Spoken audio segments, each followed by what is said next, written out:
a chat about how the owners of franchises or restaurants focus on getting reviews but particular with review cards for restaurants or other service industries, but primarily just focusing on the restaurant sort of thing. Hmm. So my first question will be how could restaurant owners encourage staff to ask customers to leave a review after their visit? I think there's two main areas, and it all comes under the umbrella of creating a review culture. You've got restaurants, cafes, bars, pubs, whatever you want to call them, who understand reviews and will promote that through their staff. Now, whether they just say, well, do it because the staff members get a great delight in getting a good review, or whether they incentivize it, that's a different matter.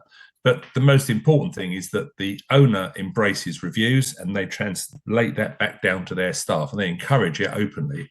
Review cards are a brilliant way of getting that across. It's easy for anybody to use. Building a little bit of a rapport with the customer, knowing when to ask for a review, also knowing who to ask for a review. You don't blithely give a review card to somebody who's been moaning all night, for instance. So you can choose your battles. But fundamentally, it's that review culture. And as I say, if people want to incentivize reviews, then the review cards for restaurants, which is one of their products, which has got a space for the server to write their name, gives that extra impetus to those people that really want to get some reviews. And if at the end of the day or the end of the week or the month, there's a voucher for some cash or a crate of beer or a free this, anything to incentivize those workers to go out there and get more and more reviews can only be a good thing. Sure. So it's really training, isn't it? Yeah, training and awareness. Yeah.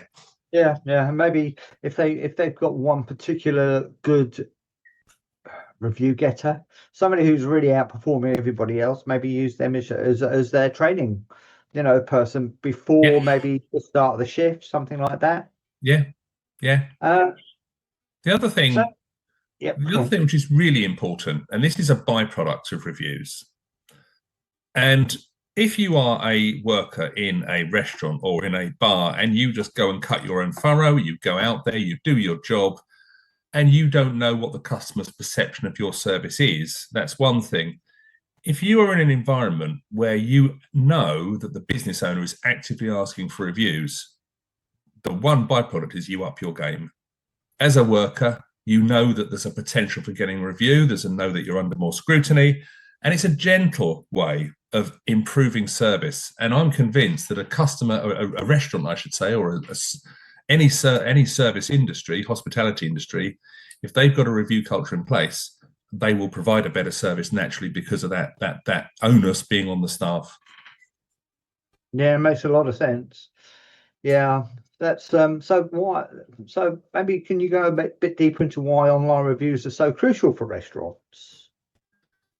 I think everybody judges. Nowadays you see yellow stars; they're like little golden nuggets. But people trust the views of others almost more than they would a friend or a family.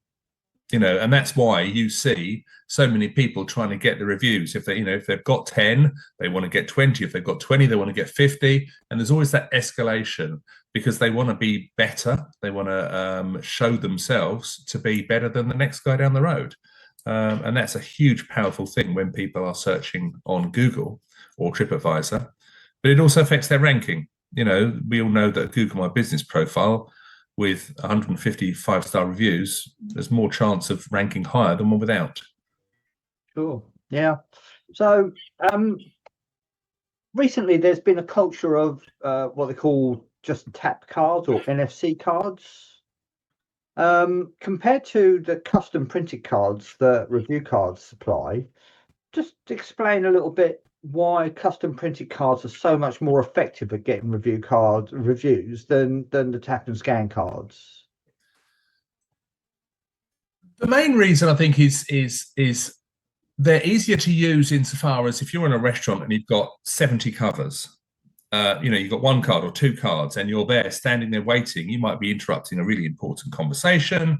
You might be waiting for somebody, almost demanding a review with a tap and scan card, as opposed to giving a review card is a gentler way. You can leave the cards with people and say, why not leave us a review, go across, let them get on with their meal, come back and say, how did you get on with that card? It means it's a gentler way of asking a review. And also people get to keep the card. So it's also a reminder of the great time they've had at your restaurant, or the brilliant evening, the great entertainment. That review card goes with them. So it's another little reminder about the experience they've had with you. Yeah. And of course, the NFC card can't be used to personalize the experience. Absolutely. So if the restaurant owner wants to incentivize reviews, let's say for a 30-day period of who gets the most mentions on their platform of choice, so Google, they would incentivize maybe with a cash bonus of $50 or $100, okay, and that really will motivate people to go and get more reviews. With an NFC card, you can't actually do that. No. It's very white label, isn't it? It's very anonymous. Yeah, absolutely. Yeah, that's the word. Yeah. I mean, there is a school of thought that says that a business owner, a restaurant owner, could have an NFC card in their wallet. So when they're out and about, they're talking to suppliers, they're talking to people. It's a personal way of saying, well, leave us a review. Here's my card. They do it as a personal one-to-one, while the staff, the people that are running the business, that are out and about interacting with customers, give everybody a review card as habit. So you get the best of both worlds, basically. Yeah. And of course, with the client taking away the review card, that's taking away the restaurant's brand with them. Yeah. It can be left anywhere, it can be seen by anybody. You just don't know where it comes from. Sure. And also, if people say, we went to a great restaurant the other night, oh, what was it called? I've got a card here. It's just that reminder. It is. Yeah, absolutely. So it's a really good way of how a restaurant owner can identify which team members are delivering the best service and rewarding them appropriately, really. Absolutely. Yeah. I mean, you fight long and hard to get a review. If you've got every single one of your team all vying to be top spot, in cash incentives, but also just a bit of fun. Let's have there's many ways of doing it. The restaurant owner or the hospitality owner will know their team, and they might incentivize something else that's a local attraction, whatever it might be. But I think making it fun, making it achievable, but also making the staff understand that it's a good thing to be told you've done a good job. We all find that whatever walk of life you're in, if someone says good job, thank you, it just gives you that little fillip, that little lift, and it's all part and parcel. It is, yeah. In just thinking through a restaurant scenario, what sort of common challenges do you think that service-based businesses actually face when they're trying to get more reviews? I think there's an awful lot of goodwill out there. If you are in an environment where you've just taken the family out, or business, whatever you're doing, you're in there. The here and the now is that you've had a great time. And people want to help. But if a business, say business A, says, oh, great, I'm really pleased you've enjoyed it. Yeah, leave us a review. Search us for us online. You'll find us, blah, blah, blah. Leave us a review. There's less chance of them getting, as opposed to if someone says, well, here's a review card. If you scan it with your phone, I'll be back in 10 minutes with your bill. Leave us a review. That negates a lot of the challenge. As I say, the goodwill is there, but the action of actually doing a review is soon forgotten. Yeah, sure. That makes me think that maybe the restaurant owner would come up with some sort of script that the staff would use. If when it's time to present the bill, they give them the review card. They say, "Here's the bill, review card. Here, read the script or talk the script." So a little bit of so it's just not hit or miss. So there's something prepared. Sure.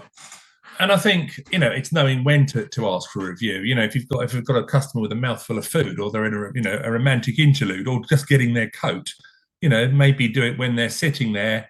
You've said that the bill will be on its way. You asked, have you had a great time? Yes, of course we had. Present the card. And it is. It's every hospitality business will have its own nuance on how to do it, but it's choosing that right time, and it's relaying that to everybody, the whole team. Yeah. So, I mean, we've talked extensively now about restaurants. I mean, another big service industry are hotels. I know the review cards has supplied many thousands of cards to the Hilton chain, um, and all of their different sub chains. Yes, yeah. Where do you see those cards being used? It again, this is down to the individual, the sort of the way that the hotel works. I think it's pointless asking somebody for a review when they've not even got into their room. They want to have enjoyed their stay, and there'll be a time, again, that pause between when they're maybe going to be checking out and the receptionist is then saying, let me just double check your bill, making sure that everything's in place. Those few seconds or that half a minute or that minute is when a card can be presented and a little prompter. Have you seen one of these before? If you get your phone out and scan that QR code, you'll be able to leave us a review. And it goes a long way to helping us as a company provide a better service, blah, blah, blah. And it's just choosing that moment, choosing that 30 seconds where you're not interrupting something that the customer's doing. Their experience is fresh in the mind, and it's an ideal opportunity for them to invest just a couple of seconds to leave you that review. So just on a final note then, before we conclude, all right, just give us a verbal sort of description of what a review card that you're talking about, the restaurant ones, what they look like. So we do Google and TripAdvisor are the main ones in the hospitality, although Yelp cards are available as well. And they are branded with the hotel or the restaurant, their logo on there. There's a call to action that says, if you've been impressed, leave us a review. There's the website, there's the telephone number, so there's a keepable side to it as well. But most importantly, there's a prominent QR code, and when you scan that with any mobile phone, most are enabled nowadays without an app, it will literally open the area where they press the 5 stars, type in a couple of lines, post, and that is it. It is as simple as that. There's no having to find or to guess. It literally takes the happy customer directly to where they can leave a review. They're business card size, so handy to pop into a wallet once you've used it, and really affordable. With 500 or 1,000 of them for less than $80, it's a brilliant way of getting reviews and a really achievable way of doing it as well. Yeah, and where can they get? What's the address? What's the URL or where can they get these cards? So it's review.cards. Quite simple then. Yeah, right. Absolutely. All right. Thanks very much. No worries. Maybe interesting, and I'll see you on the other side. Indeed.